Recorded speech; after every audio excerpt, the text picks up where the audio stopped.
Hey guys, welcome to another Capes and Scowls review. I am Tim, this is Schuster, and this is Kyle. And they're just going to sit here while I review Cave Carson Has a Cybernetic Eye #1. Now I reviewed this for Team Ashen on their YouTube page, but the video was mysteriously destroyed. I say foul play. Nah, that's just breaking Paul's balls. Anyways, I'm going to tell you what I thought of the book anyways. So I don't have a copy in front of me for this reason. But Cave Carson #1 is one of the new Young Animal DC imprint books. Cave Carson is an old character that's been around for years. The old stories was basically him and his family were mining for minerals and other things, and they would fight monsters at the center of the earth and aliens and things like that. It was that kind of a story. This one takes place in the future, a couple years where, and this is, again, if you want to know nothing about this book, why did you come in? But the main story is that his wife has passed on. She is dead. That is like panel 1. That's what happened. What are you doing? Get the fuck out of here. Showing the audience a blurry image on my cell phone. They appreciate that. That's what I'm here for. Sure. Basically, so if you zoomed in on that blurry image, his wife has died, and he's just, it's just happened. The funeral is the beginning panels. He's really sad. The rest of his family's trying to cope. He's trying to cope. He is less involved in the superhero community as he used to be, and he's kind of debating what he wants to do with his life. And it really is a book that hits you in the feels right away. And you learn about his eye. The art is probably the best part of this book. The art is really good. It has throwback to different styles of the past.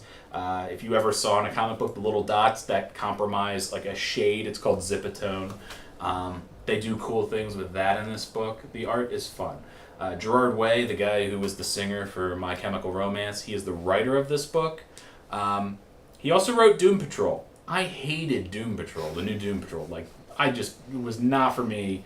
I got 0 out of it. This book was, same writer, I loved it. So, I guess Doom Patrol is just not for me. But this book was kind of fun, and I'm very interested to check out issue 2. I do want to say there's a character who comes back, and this is kind of spoiler. It's not very important, but I'll say spoiler because it's towards the very end of the book. And you can turn me off now if you don't want to hear it. 3, 2, 1. But the character of Wild Dog has been appearing everywhere. He's on Arrow. He's in this book. I don't know where the meeting was that happened where they're like, you remember Wild Dog? We're doing that. We're bringing him back. I have secretly loved the character of Wild Dog forever. This is like a wet dream for me. The character is basically just like a vigilante. He's been perceived at times like a vigilante Punisher-esque kind of character. Other times a little more silly, a little more hokey. I just like that this character's around. He appears at the end of this book as well. I like the art style, the way the character looked in the book, and I'm kind of interested to see what happens. I think it's fair to say, though, I'm a little more interested because Wild Dog showed up on top of this book being pretty decent. If Wild Dog didn't show up, would I be as in? I don't know, but I feel like I have to put that disclaimer at the end. A little biased. I'm a little biased because Wild Dog is one of my favorite D-level characters. I've got him on Arrow, and I've got him in Cave Carson Has a Cybernetic Eye. Also, real quick, another thing that's kind of cool about the promo material that came out with this book. They released a cassette that was tying in with Cave Carson. I don't remember the name of it. It's like In the Wandering Eye or something. I didn't listen to it. We had one. I don't even know where it got off to in all the hubbub of new comic book day. But it was one of the coolest promo items. Every now and then, these companies will put a little money into some cool promo, and it was an actual cassette. Kids, if you don't know what a cassette is, look it up. Google's. Wikipedia. It's like an MP3 in a solid brick form. With some ribbon.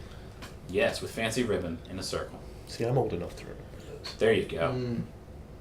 So that's it. Cave Carson, pretty cool book. If you weren't really if you were like me and you didn't really care for Doom Patrol and you're like, oh, I don't know about this young animal stuff, this book was different. It was good.